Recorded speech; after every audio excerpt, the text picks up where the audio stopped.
Winnie Antonio poussé à la retraite, c'est un monument qui tire sa révérence.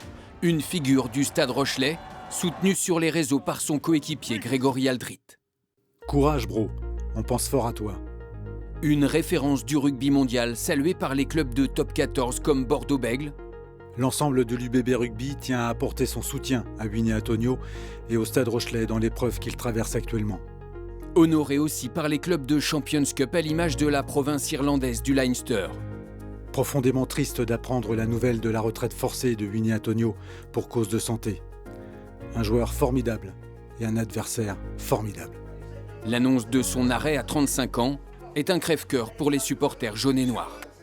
Winnie fait partie du décor, c'est un Rochelais quoi, donc non, c'est pas du tout une bonne nouvelle, en espérant que tout se passe bien sur la suite pour lui. Ça va faire du mal au point de vue moral pour le staff et tout ça, il y a un choc qui... Ça va brasser un peu. La fin d'une histoire d'amour entre un Néo-Zélandais originaire des Samoa inconnu, repéré par Patrice Colazo en 2011, et un club au désir d'ascension. 15 ans plus tard, le pilier arrête sa carrière avec 330 matchs au compteur. Un brassard de capitaine, une montée en top 14 et 2 étoiles de champion d'Europe. Avant son deuxième titre, Winnie Antonio savourait déjà le parcours.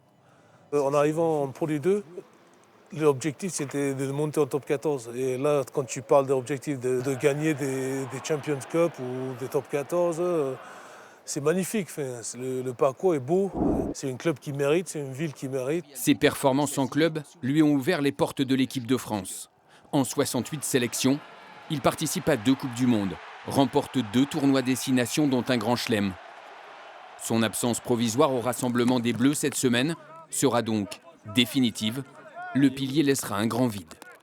Il est important sur tous les aspects, que ce soit sur le terrain ou en dehors. C'est très fédérateur, il a toujours la joie de vivre et voilà, on a l'impression qu'il ne peut jamais rien lui arriver. Et Winnie est une personne magnifique et dans ces cas-là, vous savez, le rugby est bien loin. Le rugby n'est pas important, ce qui est important c'est Winnie, sa famille et bien sûr tout ce qui compte. Voilà, après, on verra ce qu'il arrivera, en tout cas on lui souhaite un bon rétablissement. Après son rétablissement, Winnie Antonio pourrait poursuivre sa reconversion d'entraîneur commencée en début de saison. Sous les couleurs de son club de cœur, devant ses supporters, un public jaune et noir qui ne manquera pas de rendre honneur au pilier samedi lors du match de top 14 face à Lyon, peut-être à la 3e minute, le 3, comme son numéro de maillot.